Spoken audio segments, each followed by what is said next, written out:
So in my last video, I showed you how to fix a recessed chin naturally. I showed the entire protocol, but today I want to focus on the main character of that protocol and the biggest game changer in my journey, which was a mouth guard.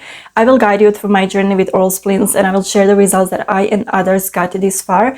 But firstly, I want to clear up that in my previous video, I showed surgical images of improving recessed chin for visual context, okay? Because as I said, I was planning on making a future video including my results from that protocol, so that video was a protocol, and now I will share what is possible to achieve following that protocol. I also want to remind you that I do not take anything that I talk about and share with you lightly. I do not want to impact your journey negatively, okay? So the principles behind the main idea in this video are scientifically backed up and have been practiced for years. This is not a new idea. It may be new to someone who is new to science and someone who didn't spend a lot of time researching and studying biomechanics. Therefore, it's not really possible for them to understand the human body, but thankfully, we have me. As many of you know, I did mewing for a long time, but even after all my mewing results, I still felt like my chin was just weak, set back, and almost stuck behind my face. And at that point, I also knew that I had certain functional patterns in my body and that just my entire biomechanics were off.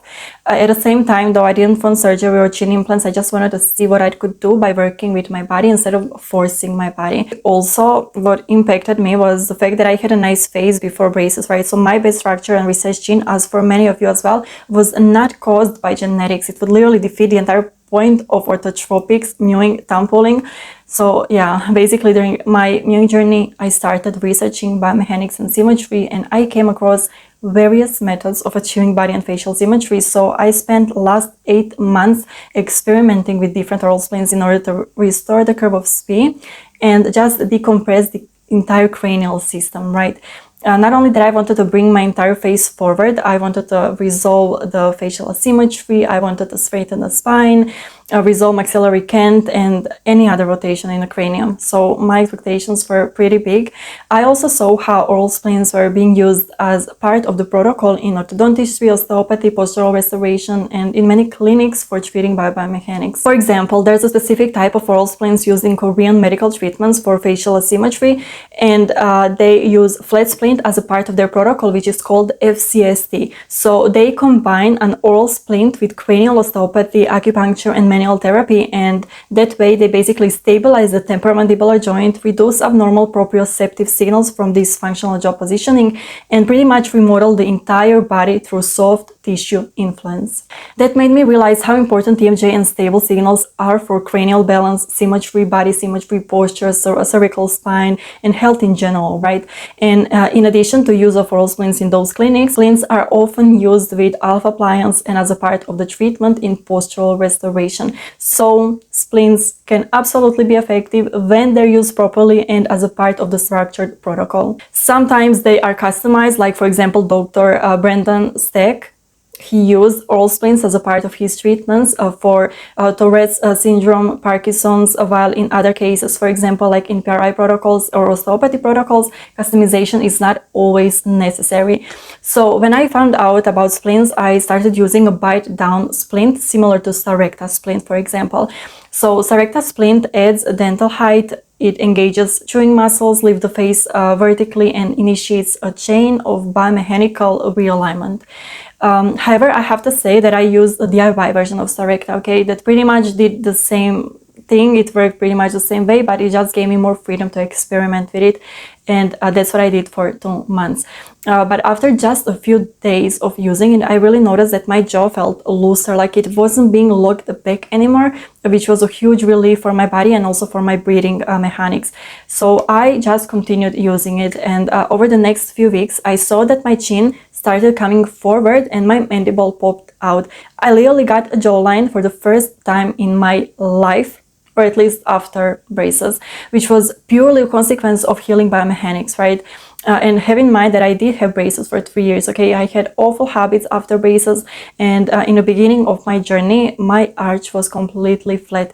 I lost dental height and the mandible got pushed back, and it was not cute, okay? So because of that, my chin was almost non-existent, not because of genetics, mewing did make it better, but there was still something holding it back. And when I added dental height, it improved very fast. Almost like that was a missing link for my facial structure, which is not surprising at all. I mean, there's literally research in dental and physical therapy fields supporting the idea that changing occlusion, even temporarily, can influence head, neck, and postural mechanics. And there's literally proof on actual humans. So it's not just a hypothesis, right? It's a proven practice reality, and that's what my face needed. Now we get to choose whether we're going to change the occlusion for the better or for the worse, right? Because prior to braces, I certainly didn't have a flat arch. Then I developed it, and now I had to restore it. And a body pain that I was experiencing because of that overactive musculature, it stopped immediately, okay? It stopped literally the moment that I added dental height. And this is also not surprising when you know about Dr. Brandon Stack and his work, okay? He managed to relieve pain in his patients as well. He treated like really severe complex cases of neuromuscular imbalances with oral splints. We have the patient tap her teeth together about 5 or 10 times hard, which resets the cranial bone system. And the patient begins to return to normal. We go around to the back, check the level of the mastoids, and they are completely level now. And so are the occipital bones. And that's why you see the improvement in the patient. The patient forgets how bad it was. That's just to remind you. That's just to remind you what we're doing for you. That's literally the power and the importance of oral splints for body biomechanics, nervous system, and overall physiology. And when something impacts the body in all those ways, okay, from signal pathways to bone position, it's fair to say that it impacts the entire body. And anyone saying differently either didn't even study enough to be competent to talk about this subject, or they're promoting mainstream view for whatever reason, right? Because evidence is there for those who need help. Now, when I experienced the effects of all of this on myself, it really had a huge impact on me and just on the way that I was thinking about biomechanics. So I started researching even more, and I found out that this information is actually greatly discussed in posturology and practiced within postural restoration community to ensure even and stable teeth contact, which gives your body new feedback to reposition the jaw, inhibit the overactive musculature, and activate the underused musculature.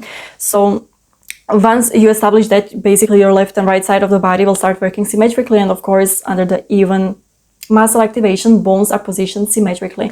This is very tightly also connected to nervous system and breathing, okay? It's incredibly complex topic. I will film the entire video talking just about breathing mechanics, but in the context of this video, the best way to simply break it down is by describing how it impacts the nervous system, okay? So I already mentioned the importance of teeth contact for the neuromuscular engagement. A very important mediator here, though, is the trigeminal nerve that becomes stimulated in that process, okay? So trigeminal nerve, it controls a jaw movement, and it's deeply connected to postural reflexes in the brainstem, okay? It changes spinal muscle activity and body posture. That's why my body pain got resolved so quickly. And it's the same process that makes the TMJ pain, bruxism symptoms, and facial muscle strains go away.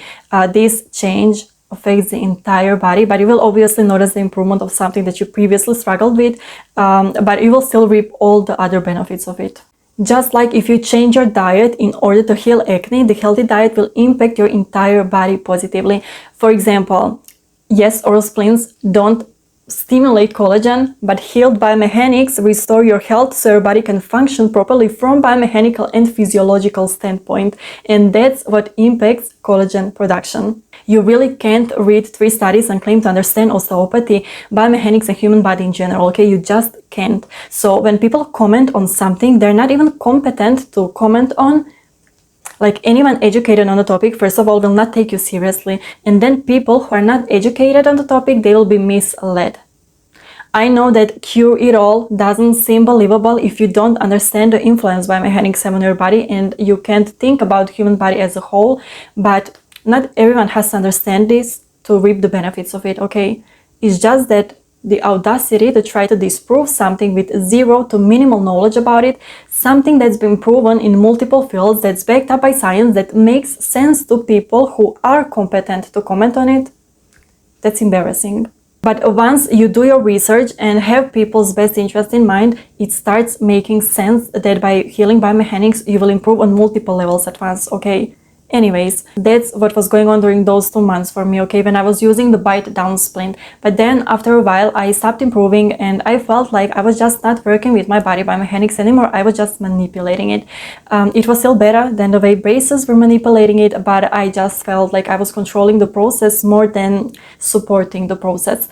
And others before me, thankfully, they found out why you eventually stop progressing with a bite down splint. So what happens is that by adding dental height in a locked down position, that basically means that you are not freeing your mandible, you're just locking it down in a new position, okay, which is still a better position than whatever you had going on before, but it's still not optimal because mandible is made to move. Even though you maybe do not realize that your mandible is moving while walking or doing certain activities, but it always is moving, okay? Those micro movements, they're incredibly important for the activation of the right muscles, for stretching, proper movement.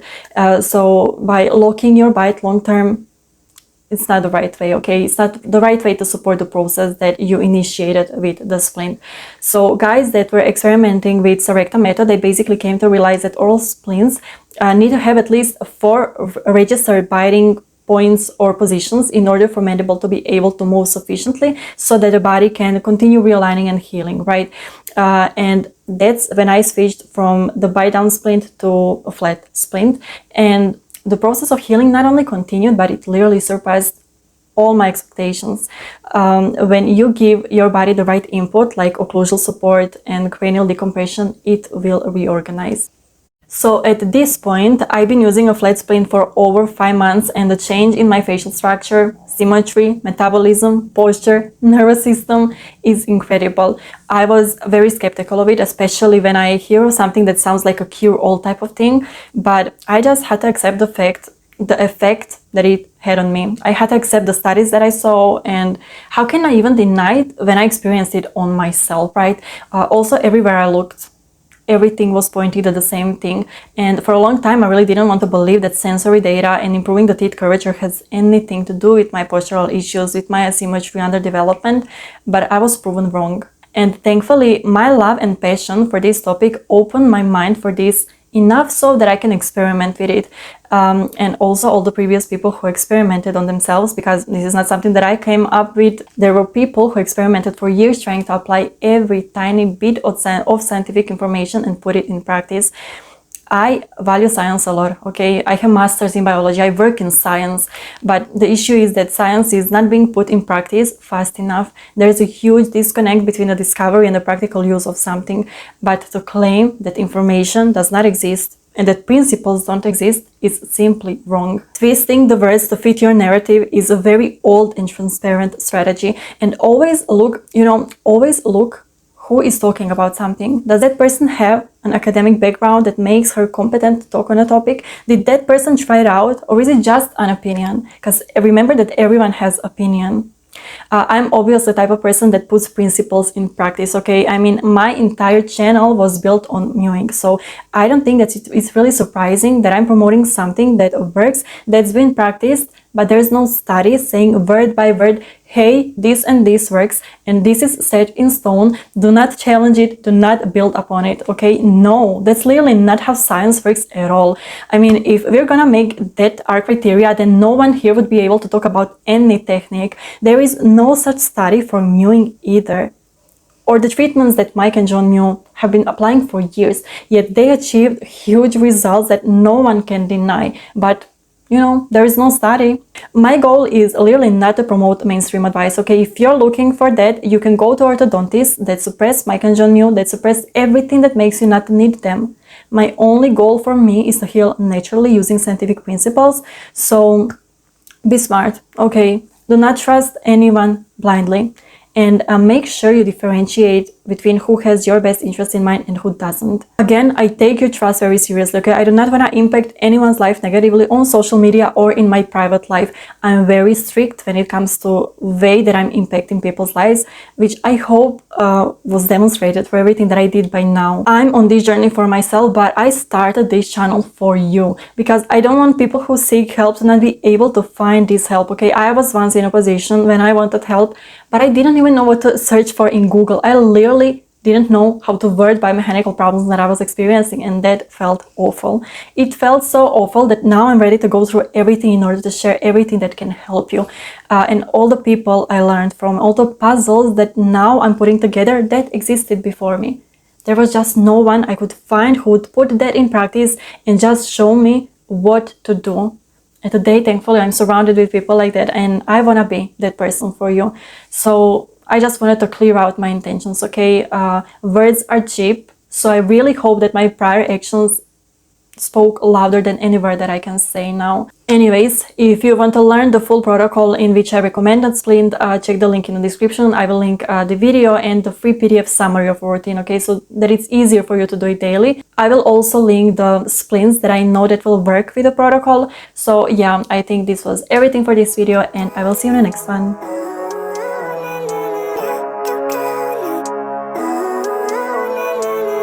Living life, every day, late at night, not okay. All I want, and I pray, all I need are some better days.